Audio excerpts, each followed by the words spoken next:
is up, everybody? Welcome back to another video. Today's video, we are back with some Detroit Lions news as well as some free agency talk. Today, we're going to be talking about the cornerback position in free agency and going through 7 under-the-radar options for the Detroit Lions in free agency with a couple of honorable mentions. Now, I'm going to be honest, I wasn't exactly sure how to title this because, in a way, most of these players are kind of under the radar. However, there's a couple that probably aren't, but there's like some weird scenarios with them, so I guess you could classify them as under the radar options, but it's very strange. It's very strange. It's kind of just like 7 cornerbacks that I like in free agency. I've watched a ton, so I've come to this point where I got like 7 that I feel really good about, but there's also other cornerbacks that I like, but maybe I didn't like them enough to say like I got to find a way to get them into a list. Like maybe I didn't get to that point, or maybe with how much they're expected to make, as well as that aspect of me not necessarily falling in love with the player, I just didn't put them on this list. So this is basically a little bit of a mix, but it's mainly under the radar cornerback options, if that makes sense. Hopefully it does make sense. We'll make the most sense of it we can.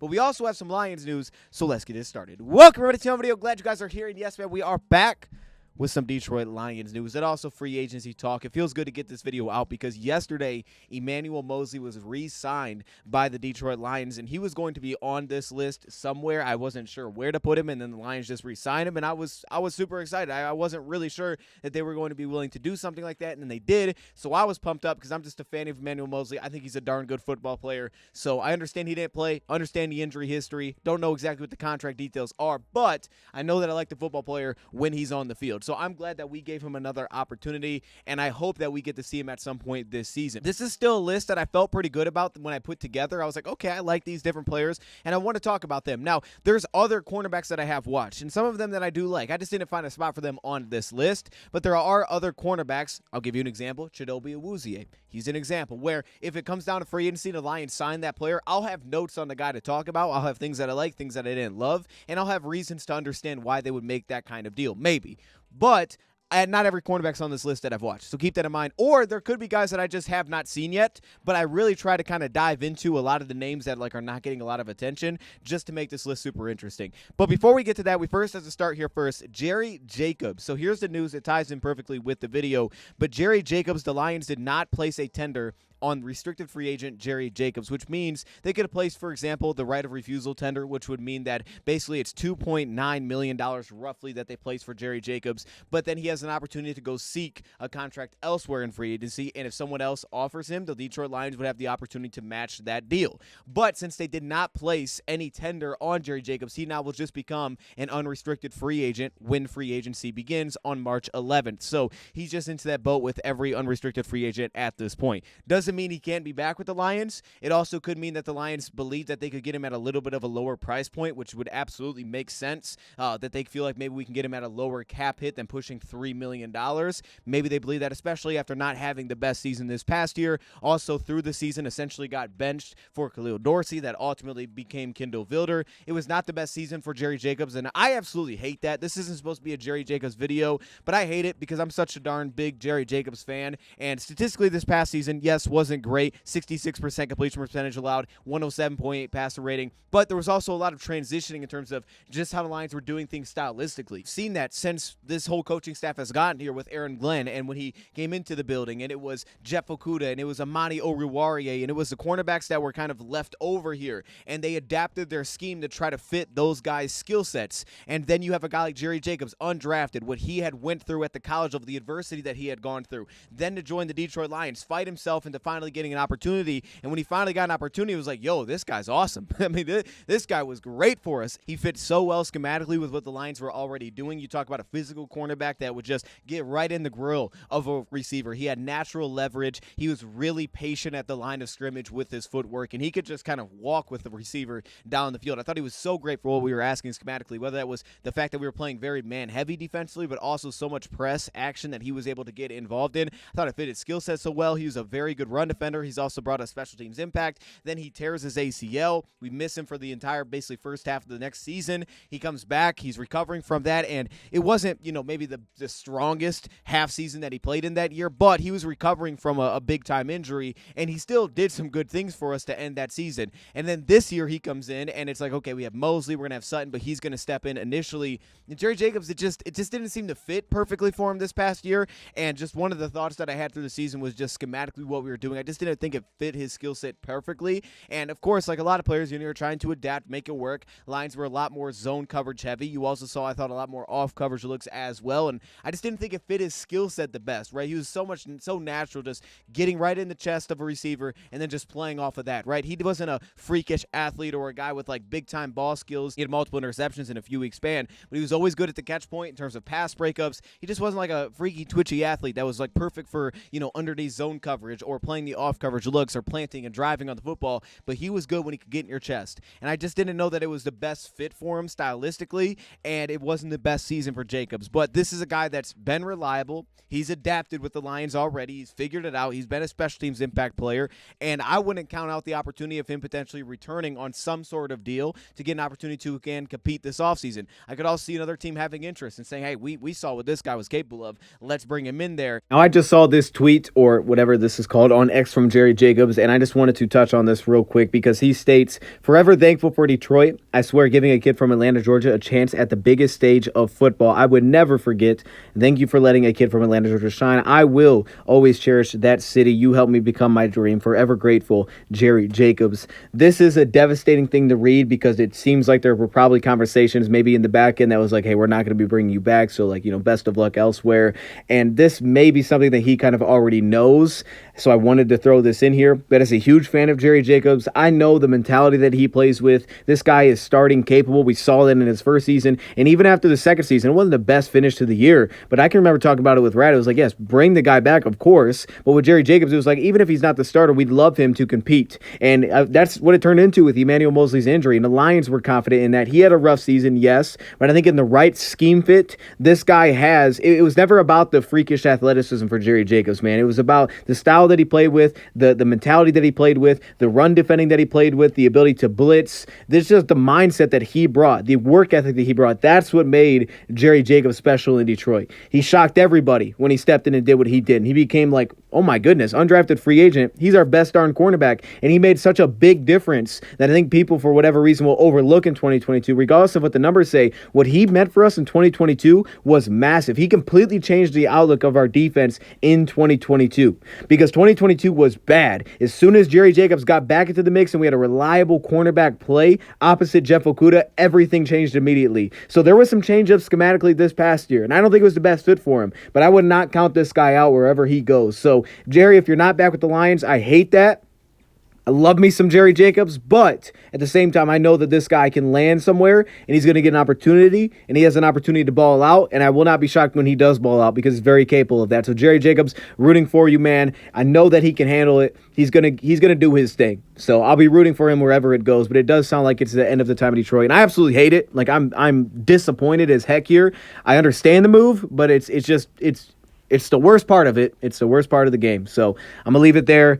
Let's go back to the video. I hate it. I would love to have Jerry Jacobs back. I'm a big Jerry Jacobs fan. But with that being said, it also makes sense why they did not place the tender. I would kind of assume that just based on the production this past season, expecting that you probably don't need to go, give that kind of number out. With that being said, though, maybe there's a team out there that has that kind of interest because there's cornerbacks that are projected to get less money than that in terms of a cap this next season that produced way better statistically. But when you keep in mind Jerry Jacobs' age, you keep those things in mind. He also did have a strong season a couple of years ago when he was in kind of his scheme fit. He looked pretty darn good. So I can understand teams loving Jacobs, the mentality that he plays with. I'd love to have the guy back for death, but I can also understand why they wouldn't place that tender. So with that being said, let's now dive into some of these free agent cornerbacks. Now, I'm going to do my best to fly through this because there's a lot on here. And there's kind of an order to this, but it's not like that important because it's kind of separated into two. So I have a top 5 in terms of who I think are very under the radar type of cornerback options in free agency. Of course, we all heard, well, Jalen Johnson. Go sign Jalen Johnson. It's got franchise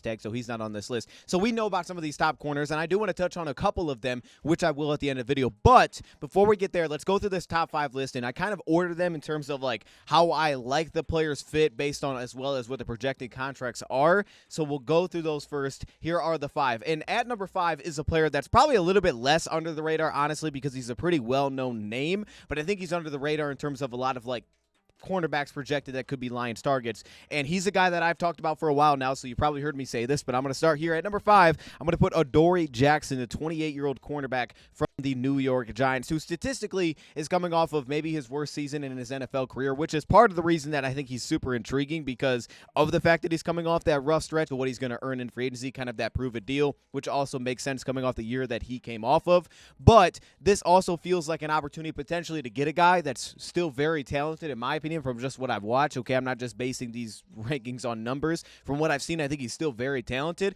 but he is coming off a rough season, and that's the opportunity to potentially strike on a player that's not 30-plus years old. He's only 28. Strike on a player that potentially on a one-year deal could really go prove himself. Now, with bringing back Emmanuel Mosley, a deal like this may make less sense, but a lot of these kind of under-the-radar deals kind of fall into a similar category potentially. So we'll start there with Adoree Jackson. Statistically, this past season allowed a 98.3 passer rating, 2 touchdowns. He had a pick, 6 pass breakups, as well as a 65.9% completion percentage. That was a very high number considering what he's done historically. What I like about Adoree Jackson, first off, he has adequate size, 5'11", 185. He also posted a 4.42 coming out of college, a former high draft pick. You start with kind of the run defending side of things, and we know this is always necessary for cornerbacks that play for the Lions. Like, yo, you got to be able to tackle. Deshae Townsend brought this up. Like, you got to tackle, okay? You got to tackle if you want to play. You have to be willing to step in there and tackle. If you don't tackle, if that's on film, you won't play. As the run support, agility, kind of square up blocks. I think he's a willing run defender, though he's not a great run defender specifically. But when I watch him in coverage, I think there's a lot of fluidity within his game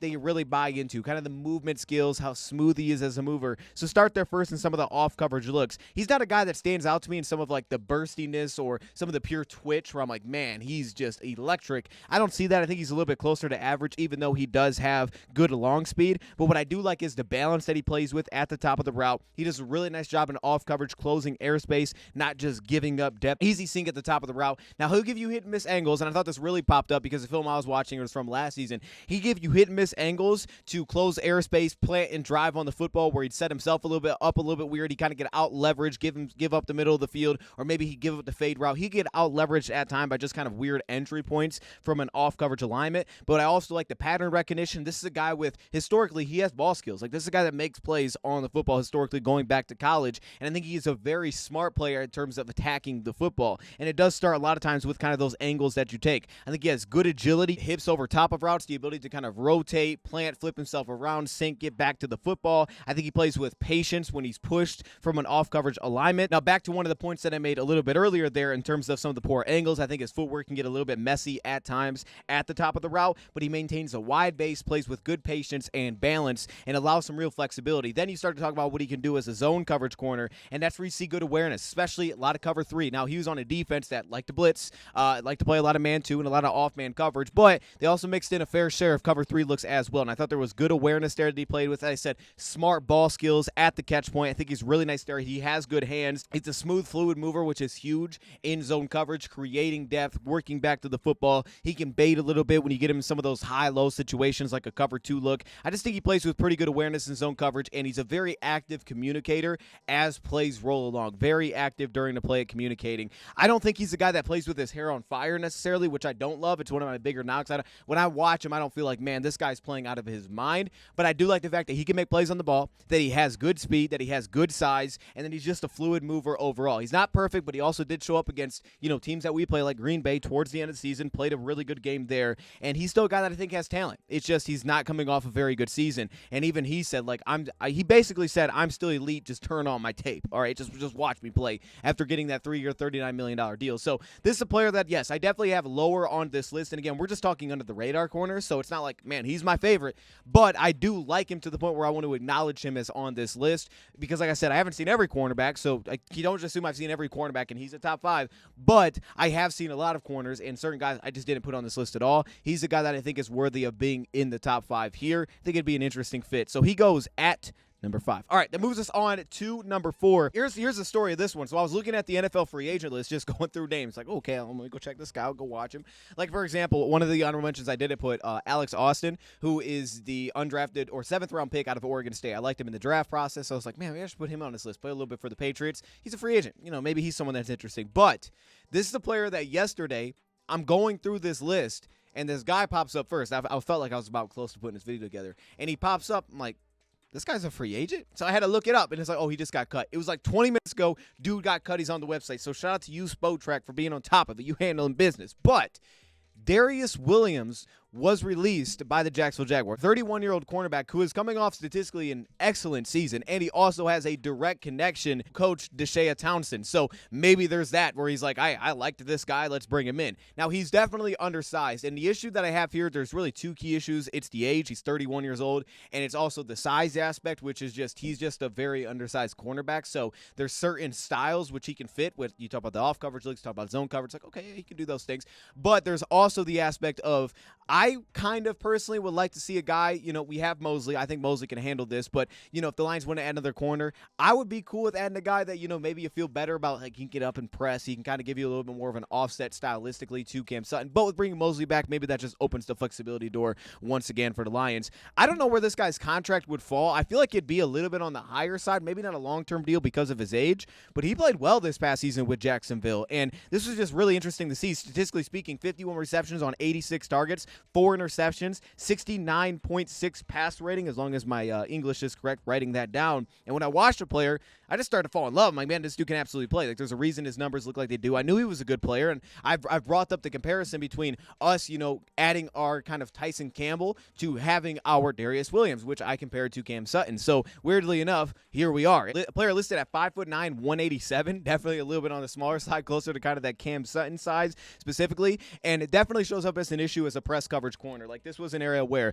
partly I was like, I don't know if I can even give him a grade here, but at the same time, I just didn't love him in press coverage. Definitely not where you'd want him to live specifically. It's not that he couldn't do it, and he definitely gave it an attempt. You watch him against Tampa Bay, for example. I was very curious to see that against Chris Godwin, and they have Mike Evans, who's like, can he press these guys? And he definitely gave it his attempt, but I don't think that's the area where you want him to live. There's clear examples of him just being purely out-muscled, and that just shows up, especially when he's in some of those press alignments against some bigger receivers that he just doesn't match up that well with. When you talk about him as a run defender, because again, you talk about tackling, he can be a pretty poor open field tackler. It's not that there's no willingness there, it's just that he's not a great open field tackler. There are times that I don't feel like he completely wraps up. There's other times where, not only is he just throwing his body, but he also just doesn't bring a lot of range as a tackler. He does have the lateral agility, and you'll see him kind of set up receivers. You'll see it on screen, set himself up, position himself, give himself a chance. So he gets running backs, he'll just get ran over. It's like you put him one-on-one with a running back. He's usually not great for a lot of corners, but it seems like there's absolutely no chance whatsoever. But then you start talking about the awareness of the player, the full field awareness, the sense of seemingly everything that's going on. Try to hit him with the trick play. He seems aware of what's happening.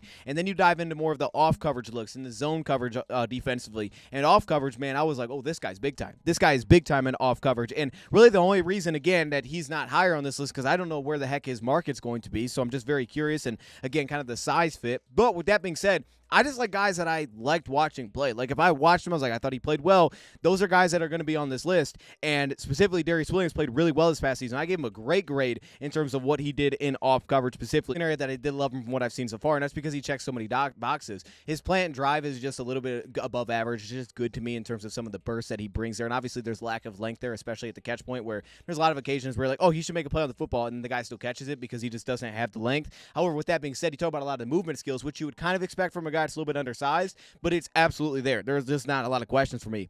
Lateral movement, very twitchy. You talk about that's huge from off coverage, being able to kind of weave, but also at the top of the route, being able to laterally move or work on some of those flat routes that happen underneath. He parks his leverage right in front of impending breaks, which is huge, playing into his leverage defensively as well. Jumps in front of routes, working downhill. He also does a really nice job kind of syncing his body language to a receiver's body language, like to be able to time up when a route break is happening. Receiver starts to slow down, he kind of slows down as well. He does a really nice job of kind of syncing himself with the route that the receiver is running. There's not much of a delay between plant and drive, which is great. Does a nice job of avoid holding calls. Like, he does a good job of, even if he's in a bad spot, he might get some connection for a second, but he lets go. He's not a guy that you find grabbing and pulling that often. Sync to match top of the route. So that was an area where he just checked a lot of boxes for me. He's like, okay, all the movement skills are really there. Like, I would expect that a little bit because he's undersized, but at the same time, he does check a lot of those boxes, so I don't have much of an issue with it. I think he plays with good pace. You talk about, again, cover 3. 3, which they definitely did with Jacksonville. They did a lot of different coverages as well.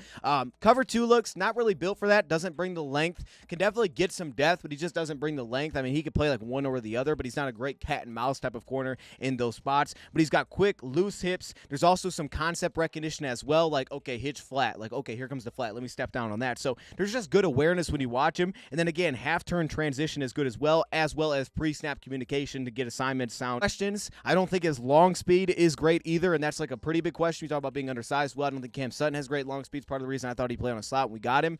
This is a player that I think has below average long speed as well, which definitely can be an issue. Then again, length, height, catch point. There's a lot of times where it feels like he should be very impactful, where he's just not. Like, he hits the receiver, but the ball just doesn't come out. There's issues like that, yet he's a guy that's going to get his hands on the football. He's going to take the football away. He's got really good awareness. You put him in a scheme where he feels comfortable. You put him in off coverage. You allow him plant, drive, read leverage, read the receiver. He's going to be effective, and he's a willing run defender. Not great, but he's willing. So to me, Darius Williams, I just saw this take place. I don't know what kind of deal you'd give to a guy like this. Maybe if you got him on a short-term deal and then you drafted someone, it'd be like a nice kind of stopgap potentially. Now, and with having Manuel Mosley back, I think it could open up the possibility of like, oh, we could go add somebody like this as long as the price point ain't crazy. I just don't know where the price point falls, because I think for a lot of teams that especially play stylistically like this, which there are a lot, that are willing to not have to go get a big corner that's like 6 foot, 200 pounds. There's a lot of teams that play stylistically like this. This guy should have interest in the market, on the market. So Darius Williams comes in at number 4. This is an interesting one. There's a connection. Now, also the last point that I'll make to this before I move on to the next one, keep in mind, just because I rank this like 5, 4, and then 3 doesn't necessarily mean I'm saying that the player that's next up is better than the previous player. So this next player I'm about to say, I don't think that I could purely say that this next player is better than Darius Williams. However, it's again kind of based on where it seems like their value is going to be in the market, like what you could actually. So if I could sign a guy for 1 year, $2 million, and I could just feel like I'm stealing the player, like there could be a much bigger advantage to that than a guy that's getting $12 million per year, even if he's a little bit better.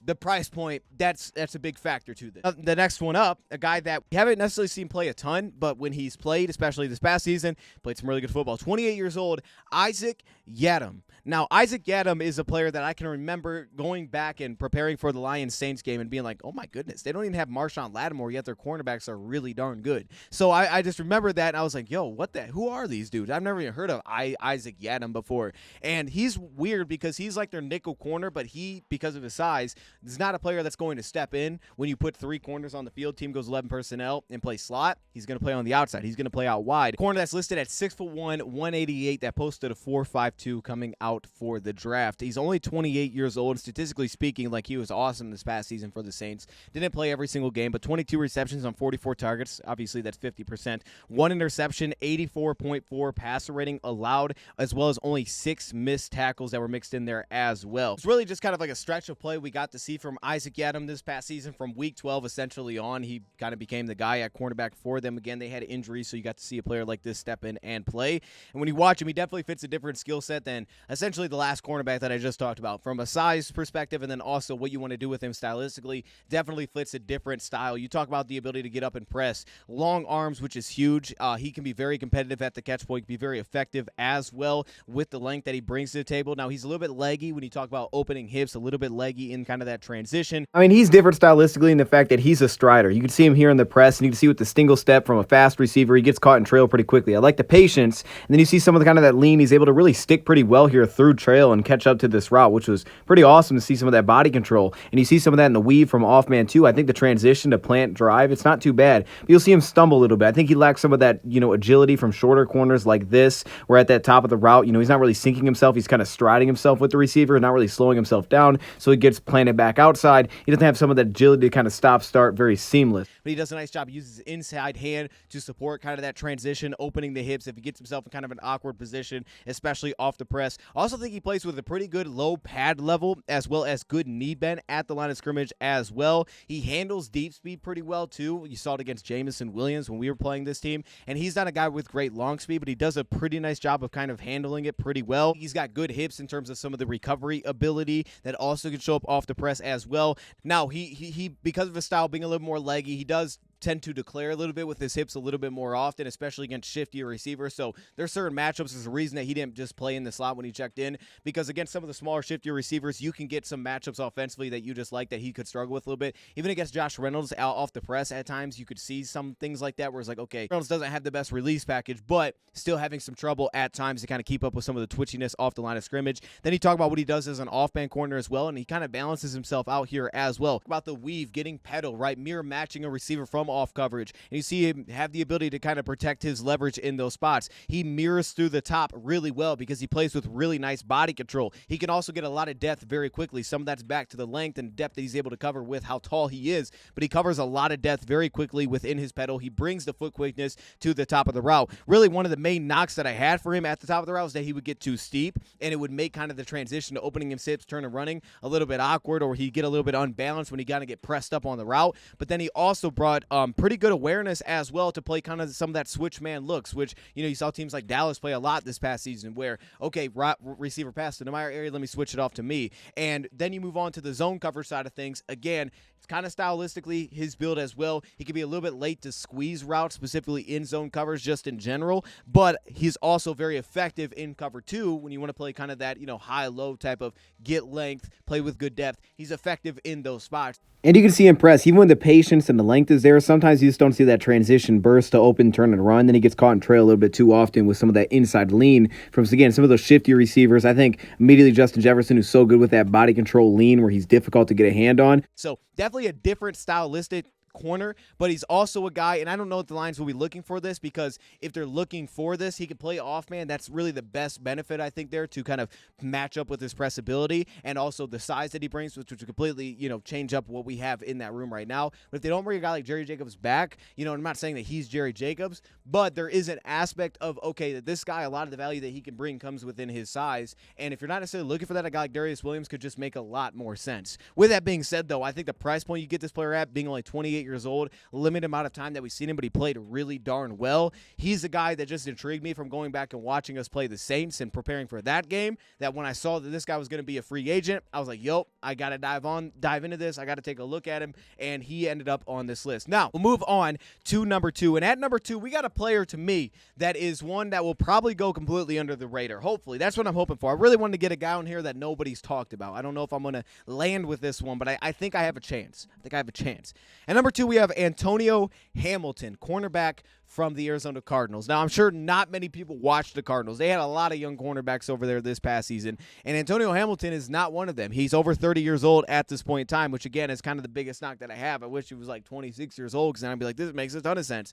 But Antonio Hamilton played well with Arizona this past season at 6 foot, 195. Won't cost a ton when you talk about being on the market. He was essentially the only veteran in that cornerback room, and I expect they're going to shake it up a lot this offseason. But Antonio Hamilton did play good football for this team. So, again, if you want to go down the veteran route once again, this is a player that could absolutely go under the radar, not be a huge, like a lot of money, but also a guy that was very effective this past season. Statistically speaking, he allowed an 80.6 pass rating, 1 interception, 25 receptions on 44 targets. So the numbers are all there. And then you start to watch him again in coverage. Antonio Hamilton, to me, plays in a couple of areas that we asked our cornerbacks to do specifically a lot last season: zone coverage, off-man coverage, and he's pretty good in those areas. That's actually where I liked him the most. So you start off with off-man first, where I gave him a very good grade from what I've seen, and I was, again, I haven't seen like every game. I went through a few of his games, but I was pretty surprised to see like, okay, this guy's pretty talented in this area specifically. And as you watch, you continue to buy in a little bit more and a little bit more. He's got loose hips to redirect. You see that at the top of the route. He's also got the ability to just kind of whip himself around, plant, drive, sink,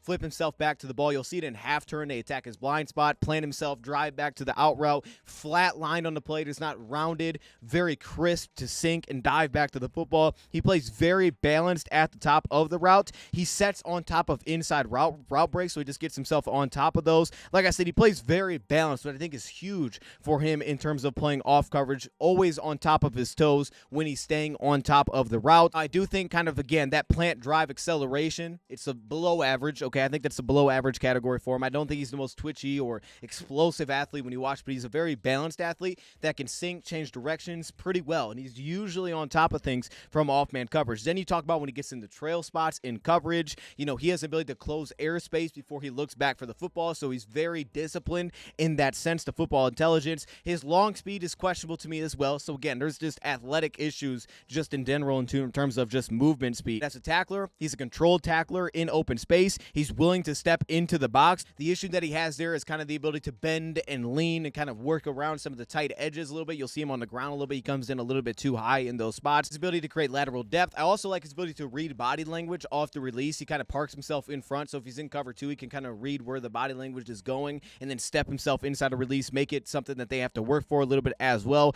And then from quarters, you see it as well. Quarters, you'll see kind of the drive, and to me, it's just a concept awareness, right? Understanding where he's playing on the play, but also where the weaknesses are in coverage, and he can feel it like, okay, there's a seam. I'm just going to let that go to the inside safety, and I'm planting and driving. Like, there's no hesitation when he's in those spots. Now, from press, again, I didn't see him do this as often. I thought in two-man coverage, you see the patience. You talk about that in trail, but you also talk about in two-man when he's got a safety or pop kind of playing underneath, and you'll kind of see him, like, he'll get his hands in the passing lanes a little bit, just kind of sinking underneath the route. So he's not the most incredible athlete that you'll find. He's also not on the younger side. He's 31 years old. So there's key knocks here, but at the same time, when you watch him, like, he just played really good football this past season. He could be at kind of like a bargain type of deal, it feels like, this offseason, but still give you an effective play just based on what we got to see this past season. There were other guys that I consider to kind of put into that spot, but I'm telling you what, man, Antonio Hamilton, I was greatly surprised with what I got to see there. And then we'll finish it off with another cornerback that kind of feels like a bargain option. PFF projecting 1 year, $2.5 million,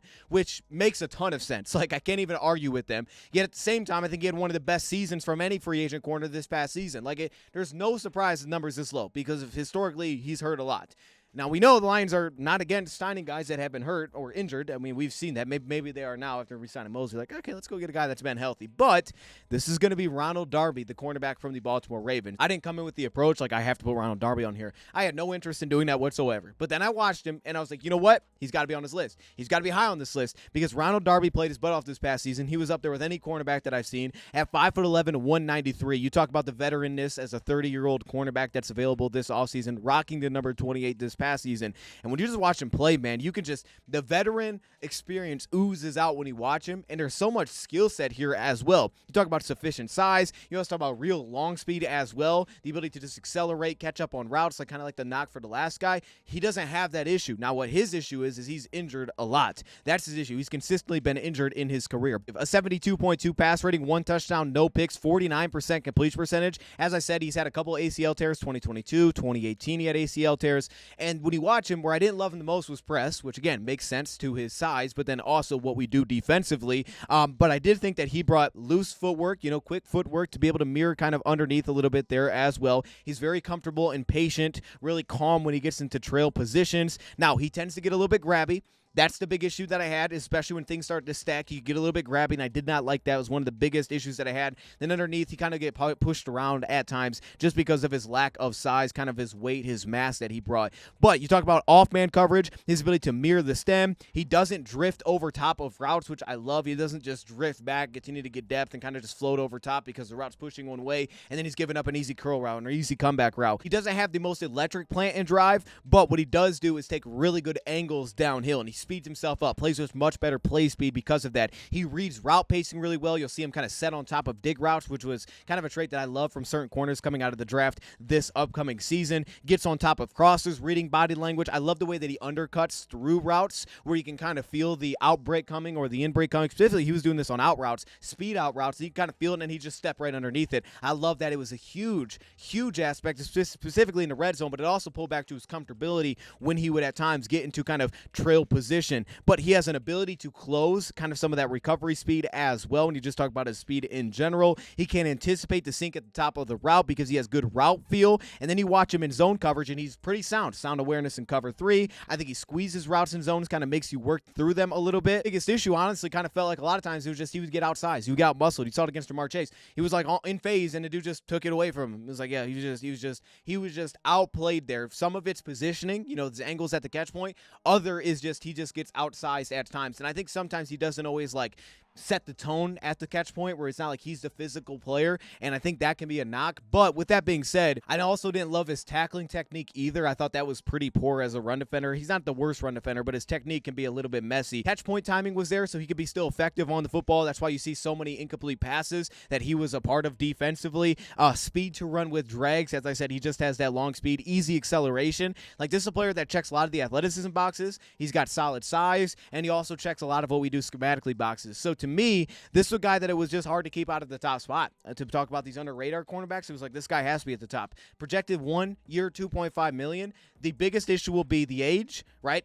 Long term, probably not, 30 years old, and also the injury history. That's just something that it just is what it is, and you kind of anticipate at some point he's probably going to get hurt. But with that being said, based on his play alone, I couldn't not put him this high. I love the way that the guy played this past season. Now, the next two players are not guys that are under the radar. They're not. All right, now one of them got tagged, but it's set up to be a tag and trade situation, so it's going to throw that caveat into it. So we'll talk about him. You probably know who that is. The other one is just not under the radar. He's projected 1 year, $10 million for the season. Pro Football Focus, but a big part of that, keep in mind, is like with the DJ Chark deal, for example. You can throw a void year on there if you want to with Chark. We remember about half of it was like a void year. I mean, the other half was like, okay, that's his cap number. So you can always set that up, be a little bit creative, so you don't have to take on all $10 million for one single season. With that being said, though, Stephon Gilmore. We'll start there first. Stephon Gilmore, he's another veteran cornerback, 33 years old, 6 foot, 190. And I'll be honest, Stephon Gilmore, one of my favorite corners of all time, man. I mean, I love Stephon Gilmore, dude, especially when we had, Patricia over here. We had that era, and you kind of have to just watch what the Patriots did. And then when you just watch Stephon Gilmore, when he was Stephon Gilmore, when he was Defensive Player of the Year type, that dude was so fun to watch. He was like the cornerback in football. I loved watching Gilmore, and it wasn't all about the flash. It was just this dude would just shut you down, take you out of the game in man coverage. That's it. He's just going to take you out of the game. Now, I'm not basing any of this on that because, to be honest, I came in with this like, I don't want to talk about Stephon Gilmore. I don't think he's the same. I'm not that interested. I saw him against Green Bay. I didn't love it. Like, I don't think he's the same. However, when I went back to watch him for this video and I really kind of dove into it a little bit, I was like, you know what? This guy still got it. This guy still got it. The price point's the biggest issue. He's also not under the radar, but I got to talk about him because the guy still has it. Now, could he drop off next season? I guess he could. He's 33 years old. But allowing a 54.9% completion percentage, 4 touchdowns on 2 picks, 9 pass breakups, an 83.3 pass rating, and only 5 missed tackles on basically playing 1,000 snaps, I can rock with that from the cornerback position. Then also, you just talk about the experience. I mean, the guy's done it all in man coverage. He just has all the experience, all the tools in a toolbox, can give to others as well.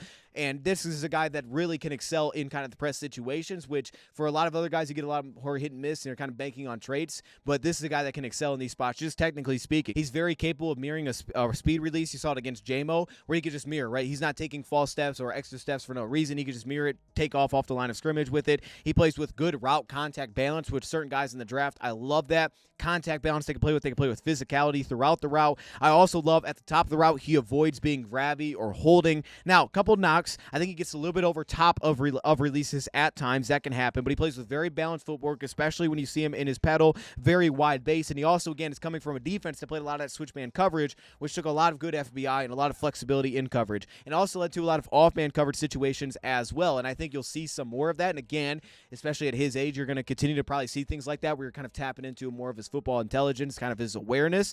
But he was still pretty darn good here as well, too. Eye balance to drive on the football was great. You saw this against the Lions. Jared Goff, he did a really nice job of just like reading Goff's 3-step drop plant. He's going to the sideline. He just dove on it twice. He dove on speed out routes, just broke those things up by just his eye balance, feeling receiver, but seeing the quarterback straight on from off-man coverage. So you have some of that kind of veteran instincts that also show up as well. Works himself on top of stems that break inside to kind of keep himself from getting leveraged out towards the middle of the field. That's not always the case. Underneath routes, you see it in the red zone too. He could be a little bit late to kind of mirror inside underneath level 1 route breaks, especially if he's in a little bit of an off coverage look where he's given like 4 or 5 yards of cushion, where he could just be late to plant and drive or open up and work laterally on top of those. I don't think his burst to drive is great either. I think it's slightly below average, but he's got good footwork at the top of the route. He's very dedicated to protecting leverage into the help that he has. And another issue that really showed up from off coverage is that he could get pressed into half turn spots, and that's when you could attack his blind spot. Too often I thought that's what came up his issues, speed out routes. Guys could push him 15 yards, press him. He'd get flipped into a half turn, even if he didn't want to get there necessarily, and it would kind of just slow that transition to planning and getting back to the ball. So that was one of the biggest issues that I had with him specifically. And you see a lot of the savvy there. I don't think he has the big-time foot quickness or even the recovery burst right now necessarily, especially can show up in red zone in spots like this where you see him get underneath the route and you see some of the lack of foot quickness to just mirror match from underneath. And then also in zone coverage, he's got the hips to do it, to play underneath coverage as well. So this is a player that still has it, no question, just based on last season. Is he, top-tier Stephon Gilmore? Probably not, but he's also a good tackler. He breaks down in space. I'm a fan, and I really came in thinking there's no way he's going to be on this list. Then I watched him. I was like, yep, he's going to be on this list. Stephon Gilmore. And the other cornerback, which we'll kind of wrap this up with before we hit on just a couple of the quick honorable mentions, is L'Jarius Sneed. Now, he's in a different situation because L'Jarius Sneed was franchise tagged, so it seems like it's going to be a situation. I think they did the same thing with Tyreek Hill, where they're looking to tag and trade him. Now, there's also the aspect of, well, a team, they could just go out there and give him an offer, and the Kansas City Chiefs can decide whether or not they want to match it, because right now his tag is essentially $19.8 million. So you have that cap hit plus the trade that'd be thrown on. So there's a lot going on there. But even if a team just wanted to offer him a free agency and Kansas City's like, all right, we won't match that, then you have to give him 2 first-round picks, and nobody's doing that for L'Jarius Sneed. Nobody's doing that. They'd rather just make a trade. So there's a different aspect here. It's not just money. It's always the aspect of you have to give up a draft pick or something like that. And it seems like the value is projected somewhere around a second-round pick. And to me, that makes sense, because that would be better than a comp pick for Kansas City. Like, okay, second-round pick, it's better than a comp pick. We'll take that. Maybe a third-round pick they'd be fine with, but that does kind of make sense. I don't know that I want to do that, because then you got to extend him immediately, and I don't know that he blew me away like that when watching him from what I've went through so far. I thought he was good. I don't know that I thought he was elite. But it's also kind of a transition because he was a slot corner. He's got good size. He went to the outside corner. And he also, stylistically, he makes a ton of sense. Like, it makes a ton of sense why Lions fans would be interested in this, because of the blitzing background, the physicality against the run, the effective run support, the size. You're like, okay, this makes sense. And when you watch him, he does do a lot of things that certain corners just don't do. And obviously, they have a great back end. At 6'9", 192, he's only 27 years old. So it's another reason that he's just not a free agent while they're trying to get a trade out of it, because he's not 31 years old. He's 27. So this guy could still be very worth an extension, a big contract once he was traded for. It's probably going to lead to interest. And then you all see him in press situations. He's also still very effective here as well. He's got a really good skill set to jam at the line of scrimmage. He's very good at kind of hiding and disguising blitzing. There are certain cornerbacks that like completely tip their hand, especially coming out of the draft, where it's like, dude, you know what's coming. You're falling into what you're doing. He's not one of those guys. Does a really nice job kind of selling it at the snap. He has plus recovery speed as well. Plays with a wide base to set up his transition from kind of those press alignments as well. He does also a good job of sticking with contact, getting contact, sticking with it throughout the route, being able to move with it. One thing that I love is that when receivers kind of work into the stem of the route off the press, is that he can kind of change and alter his pace. I think Emmanuel Mosley has a skill set to do this, where if they start to kind of slow their route, he can start to kind of dial back his coverage as well. That way he's not running on top of the route and then getting pushed off at the top and being separated from. This is pretty consistent. His ability to kind of slow down his pace. The bigger issues that I do have with him in coverage specifically kind of come down to his ability to consistently sink, squat down at the top of the route, consistently get back, plant, drive, making it very much of a limited process. That becomes a little bit of a process for him. I think it's one of the bigger knocks is the ability at the top of the route to sink down and work back to the ball. It's a lot of beating the drum for him at the top of the route. It's not as bendy. He's not as flexible at the top of the route. But what he does have is some cornering ability, which can be very effective, especially you see it in like red zone spots or some kind of more of your speed routes, some cornering ability that he brings, as well as the ability to stay in phase, utilizing his hands again at the line of scrimmage. Now, as an off-coverage corner, I thought his angles downhill could be very inconsistent. They also could be a little bit late as well. You can just give up too much space when you're talking about protecting his leverage, just giving up too much easiness underneath, like, oh, he's just giving up the dig route on this play. But the flip side is he does a nice job taking away double moves, so you don't see him attack a lot of time on like an out and up route. It's like, no, he's going to stay on top of that. He's not going to give that up. There's patience there to not get beat over top. So that's kind of the flip that you get with it. And then in zone coverage, he's very capable as a zone coverage corner as well, especially, again, you can put him in cover 2, plays with good awareness, really good sense of other routes, really good football intelligence of, okay, pattern recognition, quickly passing things off, switching off to something else that takes place underneath. He's pretty twitchy in the lower body when you also talk about him in some of that underneath coverage as well. And he brings the length and eye balance to play in some of that underneath coverage. Now, when you talk about like quarters coverage, that's an area where, again, I think he just gives too much space. He doesn't squeeze routes necessarily consistently in those spots. What I do like is the feel, where if there's a crossing route, kind of step himself in between. He'll just kind of be like a guy that's annoying in zone coverage a little bit as well, and he has the length and all the skill set to be annoying in zone zone coverage and be effective, and he's a very good tackler in space, so he'll kind of step himself down. He'll make a good tackle. Effective run support player, and he's also a pretty explosive athlete as well, so he's very annoying in those spots. He's a guy that had a 41-inch vert, a sub 440 coming out of the draft, and again, he's a very impactful blitzer, so that's another aspect where a lot of corners, you just don't see it. He had a slot background, but even from wide, he'll blitz, he'll hide it pretty well, and he also has pretty good foot quickness as well. So this is a player that does check a lot of boxes. It's just you have to throw on the cap hit, and then you also have to throw on giving up a second-round pick. Are you willing to do that at 27 years old? I would be pretty shocked if the Lions did something like this, I think, with paying Cam Sutton. But at the same time, if the Lions did this, would I be surprised in saying I don't understand the fit? No. I would understand the stylistic fit. There's not just a ton of cornerbacks that play like this anyway, that also bring the size, the good athleticism, the speed. There's not a lot of guys that check all those boxes, are good at run support, can be a blitzer. He just checks a lot of boxes at the cornerback position. So I can understand the intrigue there. But he's also a guy that's definitely not under the radar name. I wanted to talk about him, but he's not under the radar at all. And now, before we wrap this thing up, the two honorable mentions, just names that I want to throw out there, just give some love to really quickly. First off is another Baltimore corner, Rock Ya-Sin, a young corner, former second-round pick, 6 foot, 192, ran a 4.51, pretty good vertical as well at a 3.95. I think he'd be very impactful, especially in zone coverage, half-turn coverage. I think he could be pretty good there as well. And he also brings the length, the size to be an impactful jam corner. And then finally, we have Nick McCloud, who was another New York Giants corner. And this was a guy that every time I watch him, like, who the heck is this linebacker that's playing cornerback for some reason? He kind of plays like a linebacker, rocking the number 44. Yet, Nick McCloud had a pretty good season this past season. I went through him. I just didn't feel like I could put him on the list. I think his foot agility is below average. I just didn't think he checked enough boxes in transition speed or agility. I didn't think he checked enough boxes there for me to feel really good about the athletics side of things. His closing burst I thought was below average, but he's a very willing run defender. He's pretty good in run support. He plays with pretty good awareness. He's definitely a zone scheme type of fit. He's intriguing. He's only 25 years old, and he was a guy that I really liked. He just found he was on around the football a lot. Now, he can get thrown off by like no looks. Like against the LA Rams, he was just having issues, just getting moved all over the place. But at the same time, he plays outside of his zone. He's not very pigeonholed in it. This is my guy. I got to stay here. He'll move around. He'll be an impactful player. He'll find the football. It's just I didn't check a lot of the boxes athletically, so I didn't put him on this list. But with that being said, those are some of the under-the-radar cornerback options for the Lions in free agency, as well as two of the ones that are talked about, more so than, most others, and a couple of honorable mentions. So I'm going to leave it right there. Again, I've watched other cornerbacks, Steven Nelson, Chidobe Awuzie. There's other guys that I just did not talk about for whatever reason. Maybe I just didn't love them enough to put them on this list or whatever they may be, or maybe I haven't seen them yet. That's very possible too. But those are some that I'm keeping my eye on as we hit free agency. Let me know your thoughts in the comments below. Thank you, Prop, for watching.